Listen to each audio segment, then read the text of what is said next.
এই আমাৰ দাৰ্জিলিং আহিছে, আহি পেলাই ইয়াতে মিটিং চেটিং কৰিলে, কৰাৰ পিছত পিছত কি ক'লে আমাৰ ইজিআৰ বিজিআৰ চব উঠি যাব লাগে ইয়াৰ পৰা টোপলা বান্ধি। ভোট এনেও পাম আৰু আমাৰ ভোট পাৱা আছে আৰু ইয়াৰ পৰা চব ভোটৰ পিছত উঠি যাবগৈ বুলি টোপলা বান্ধি এনেকুৱা কৈছে। হা, এনেকুৱা কোৱাৰ পিছত চব আমাৰ মহিলাকেইটা গ'লগৈ। আমাৰ বাঙালি মানে সব বাঙালি উঠি যাইতে লাগে এখান থেকে। হ্যাঁ, তো এখন কি কইছে আমরা বাঙালি যখন সব যাইতে লাগে এখন আমরা মোদি স্যারের কাছে কইতে আসি যে আমগো এখানে বসতি এখানে থাকতে লাগে। আমরা আজকে আমার বাবা মা 80-90 বছর হয়ে গেল এই জায়গাতে থাকা, এখন আমরা কই যাই, আমরা এখন স্থান লাগেই। আর আমরা এই জায়গা থেকে লড়মুও না মরবুই লাগে, এই জায়গাতেই মরমু। भारत माता की वंदे वंदे मोर माटी मरिले याते मरिम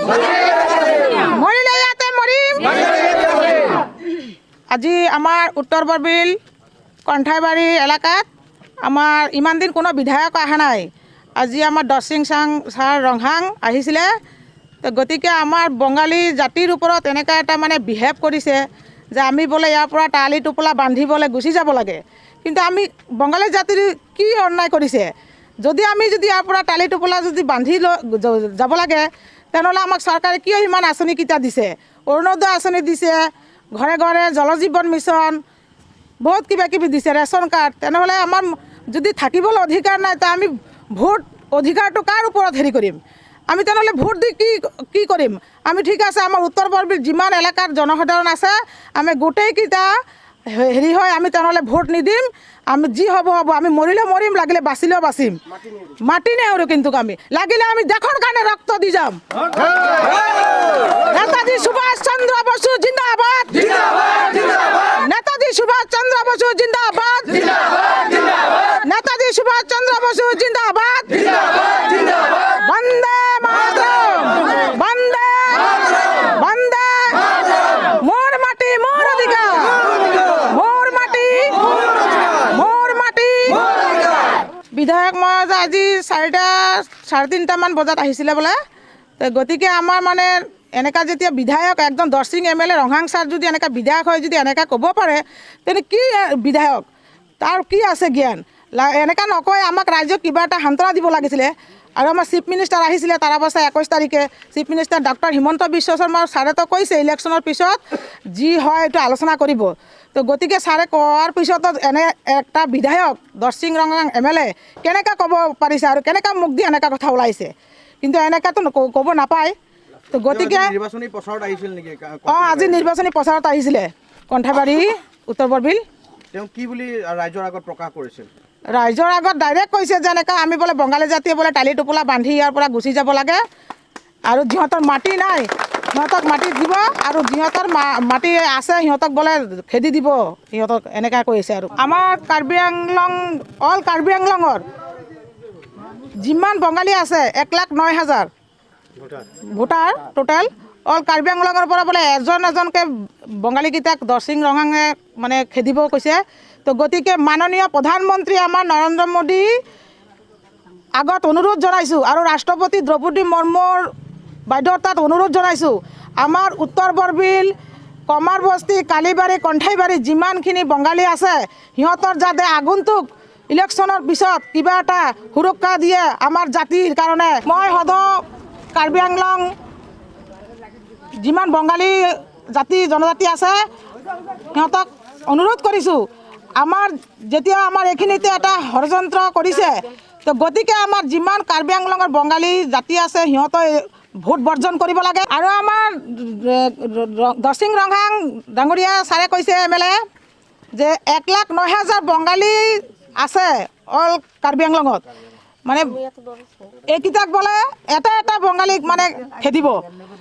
কেনেকৈ খেদিব এইটো আমি যিমান দিনলৈকে আমাৰ দেহাত তেজ আছে আমিও চাম।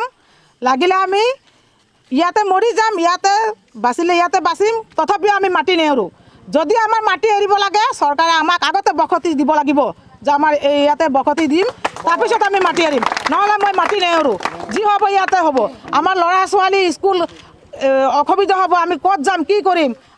আমাৰ একো নাই মাটি বাড়ি। আমি যেতিয়া মাননীয় প্ৰধানমন্ত্ৰী নৰেন্দ্ৰ মোদী ডক্টৰ হিমন্ত বিশ্ব শৰ্মা ছাৰক অনুৰোধ জনাইছোঁ, এইটো ইলেকশ্যনৰ পিছত আপুনি অতি সোনকালে আমাক কিবা এটা সান্তনা দি আমাক বসতি দিব লাগে, এইটো অনুৰোধ কৰিছোঁ।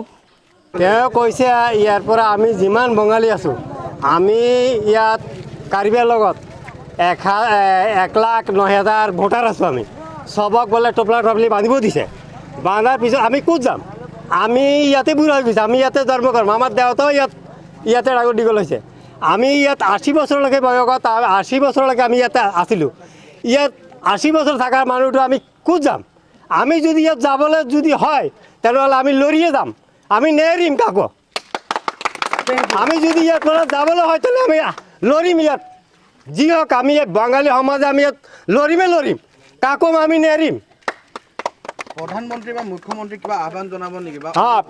মুখ্যমন্ত্ৰীক আমি এইটো আহ্বান জনাইছোঁ, আমাক এই বিজিয়াৰ সম্বন্ধে কিবা এটা যদি আমাক কিবা এটা দিয়ে, আমি সহযোগিতা দিলে আমি তাৰ ওচৰত মানে বহুত আমাৰ পাতিব। এইটোৱে আমি কিবা এটা মীমাংসা আমি চাইছোঁ মুখ্যমন্ত্ৰীৰ ওচৰত। এইটোৱে আমাৰ আবেদন থাকিলে মুখ্যমন্ত্ৰীৰ লগত। আমি যেতিয়া বিজেপিটো নাছিলে, আমি বাঙালী সমাজে এইটো বিজেপি আনিছিলোঁ ইয়াত।